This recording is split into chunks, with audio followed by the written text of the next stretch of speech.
From the Classic 107 studios in downtown Winnipeg, 107 Live for Birchwood Jaguar, the art of performance.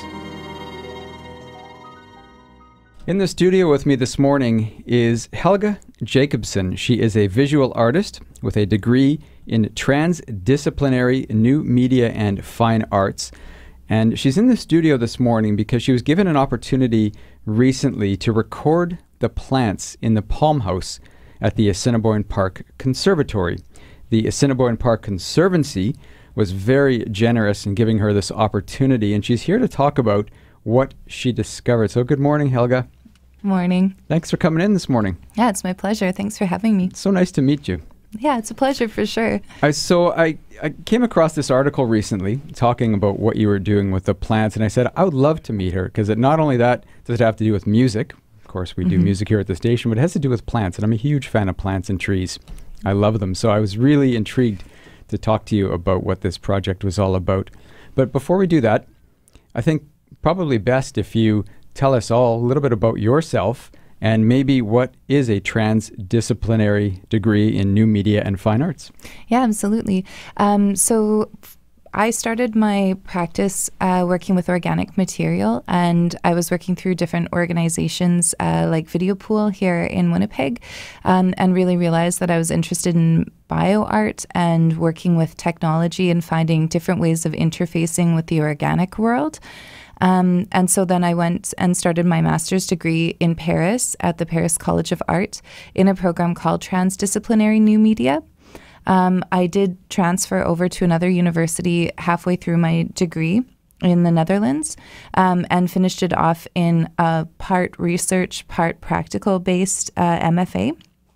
And so what it's done for me is I've been able to study both the practical side of computer coding as artwork, and then also applied a period of my study to researching the impact of it and what it means to work with technology. Wow, that's varied. So what you told me off air that you're from Arborg. Yeah. Arborg, Manitoba. How did you get introduced into all this stuff? Yeah. Well, what I did was I started my degree, like my first degree, my bachelor's degree here at the University of Manitoba. I began my studies kind of thinking that I would go into psychology.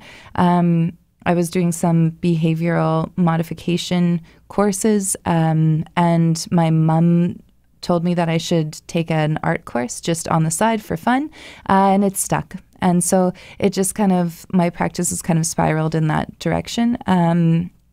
Yeah, and in Winnipeg, there's such an amazing group of artists. There's a really great community here, a lot of support for developing new work and experimenting. And it's a small enough city that you're able to, create a community around you. And so, I've been really happy to be here and be able to come back. So how did this opportunity come up to record the plants? Yeah, well, I'm working towards a solo show at Ace Art, which is an artist-run center downtown, which will be happening in November. And for that show, I'm focusing on building different instruments that play and allow plants to play themselves in the space. And so I was already working on the tech side of this sort of plant instrument player system. And so then I heard about the conservatory closing. And I felt really drawn to document this space and to use the instruments that I'm making to create some form of legacy for those plants. And so I contacted the conservatory, and they said that they would meet with me. And upon seeing kind of how the machines work that I'm developing, they were just excited, and they let me come in. They've been so generous and so gracious, and just allowing me all kinds of access to the plants in the space. So I like the idea of plants playing musical instruments. I grew up, I read Day of the Triffids, and I wasn't happy with what all the plants did back then. So I'd rather see them playing instruments. To me, that's a more fun story, kind of. Yeah. So well, I think it's a more positive story for sure. More positive story than Day of the Triffids. Yeah, really. Well, a part of why I started doing this was because I was really interested in looking at plant sentience, which has become a really big topic of conversation around a number of books that have recently come out. There was one on the communication between trees. Yeah. I remember that one. Yeah. So it was a German scientist who was working in the forests and was recognizing the different patterns and communication between them. And it kind of sparked up this dialogue again, which was very prevalent in the 60s and 70s. So around like The Secret Life of Plants, which is an amazing book that talks about plant sentience. And so when I was reading it, I looked at they talk about the Baxter effect. So there was a scientist named Baxter who was a criminologist and worked to use lie detector tests. And so he, on his own, he decided that he would just for fun hook up his philodendron, much like we have your philodendron hooked up here. He hooked it up to a lie detector test and then went to burn one of the leaves. And before he was even making contact with the plant, the electricity spiked. And so he started experimenting and realized that, plants can really communicate. They have a lot of feelings. We can't describe necessarily how they feel, but we can see that they're feeling and reacting. And when different people walk into rooms, it affects the electricity in the plants when they're watered, when a lot of things happen in their atmosphere, they respond. And so I wanted to apply that kind of older technology of recognizing the capacity for bioelectricity within them and apply it to music, because I think... So what did you discover when you probably went into it with some idea of what would happen, but what did you come out discovering? Yeah. When I walked in, I just had this drive to create something, and I felt very intimidated, and I felt very kind of aware of the magnitude of this project. I wasn't sure what the end product would sound like or feel like.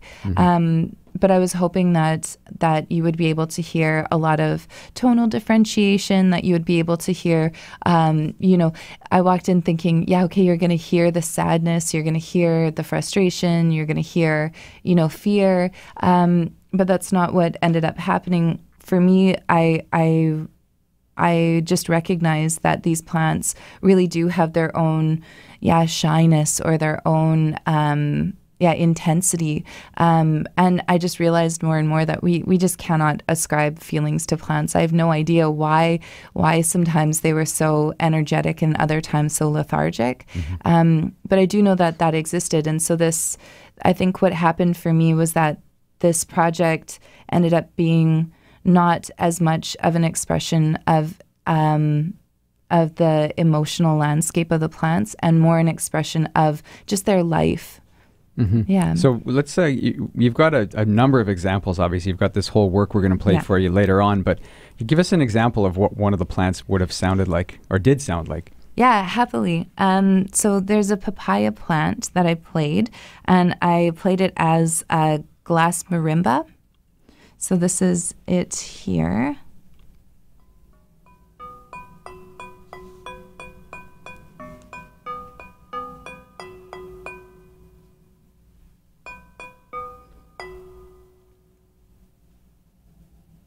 So where it's picking up and dropping off, it's just the electricity in the plant picking up and dropping off. And so then it creates a very kind of percussive and unexpected result.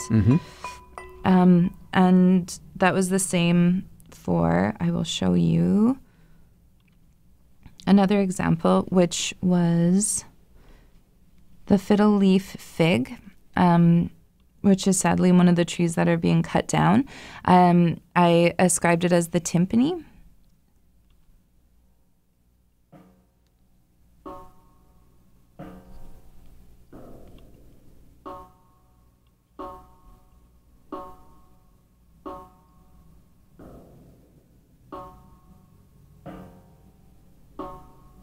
So I tried to pick for the plants in each section. So in the brass section, it was my job to figure out which plant would be playing which instrument. So there were French horns. So which of these, 50 plants am I going to choose as the French horn? Or the bass drum, the piccolo, what have you. And so I kind of chose a lot of it based on just my own feelings of my own artistic license of what they looked like and their positioning. But also I chose the deeper bass and heartbeat kind of instruments like the cello, the timpani, the deepest tonal instruments as the ones that were going to be cut down. And so then they create this kind of heartbeat effect. So that was the timpani. And this one is the Norfolk pine, which is, I think, the oldest tree in the space.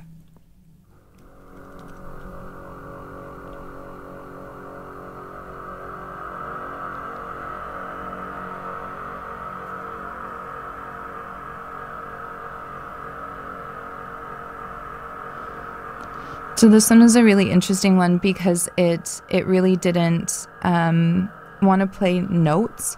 It just wanted to play out.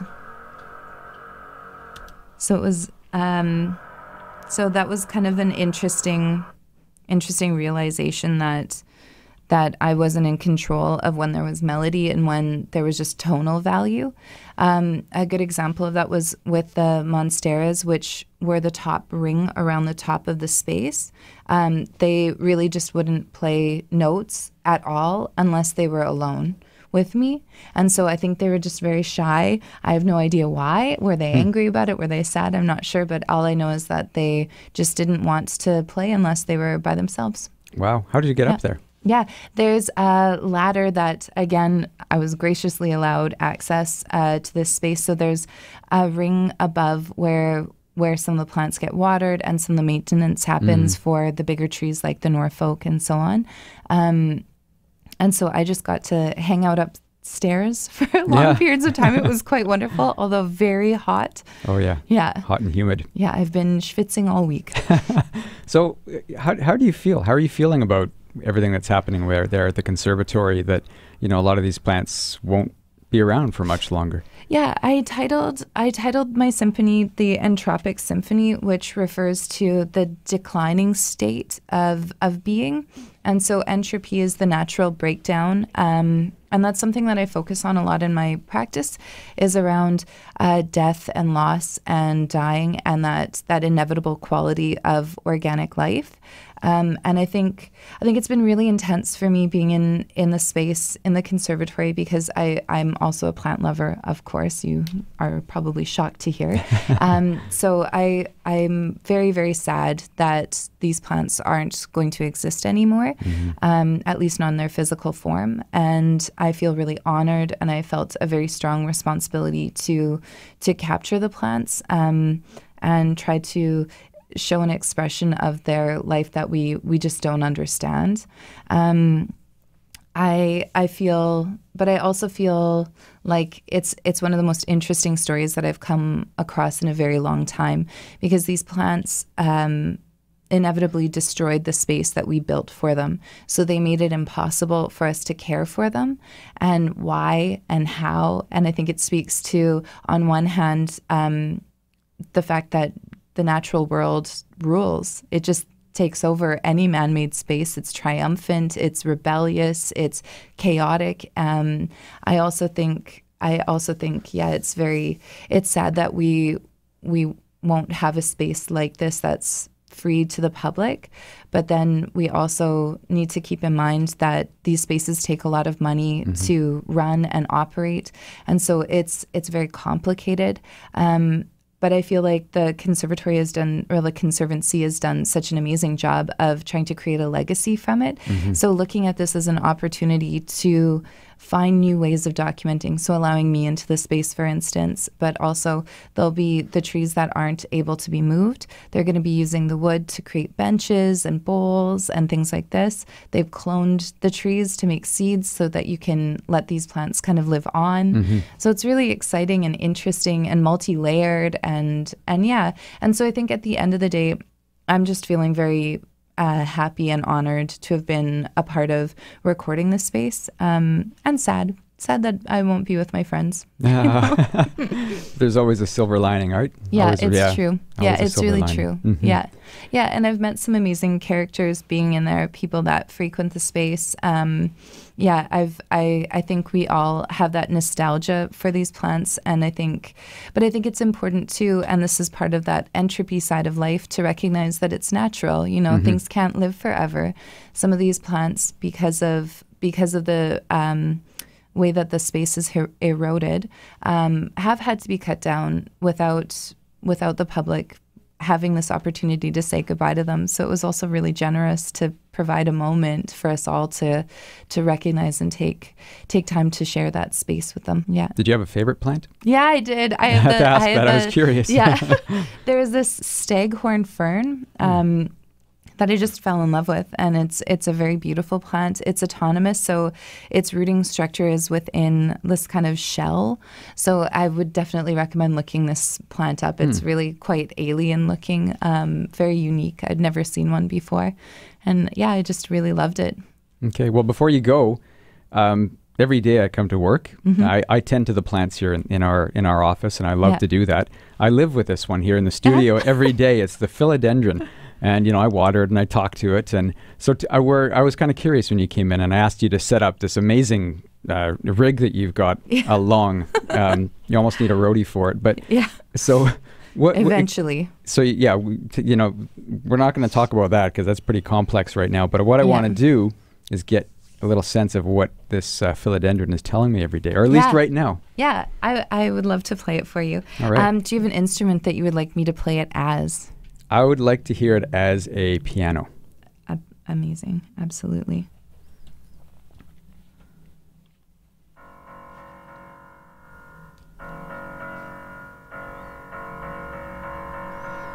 So you're hearing it on its own. And I can just can create different tonal qualities for it. If you want to see right here, this is the electricity in your plant.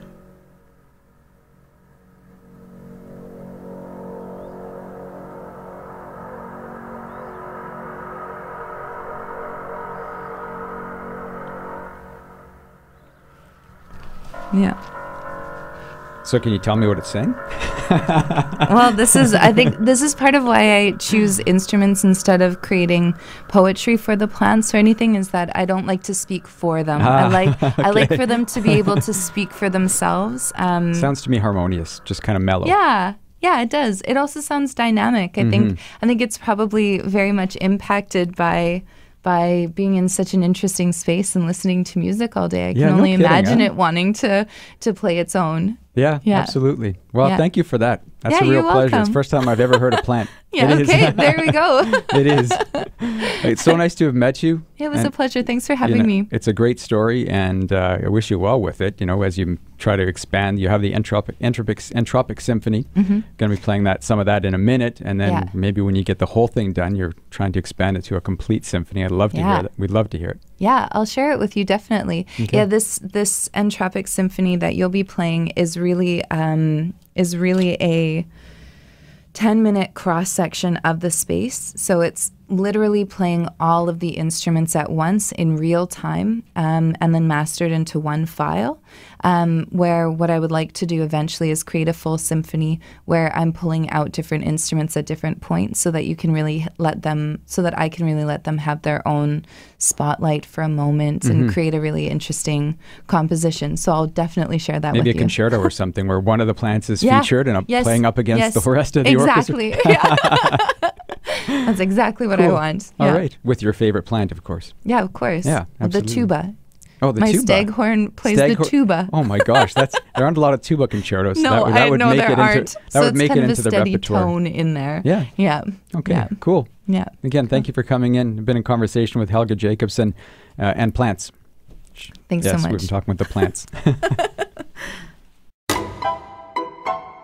107 Live is Classic 107's intimate concert series, brought to you by Birchwood Jaguar, the art of performance.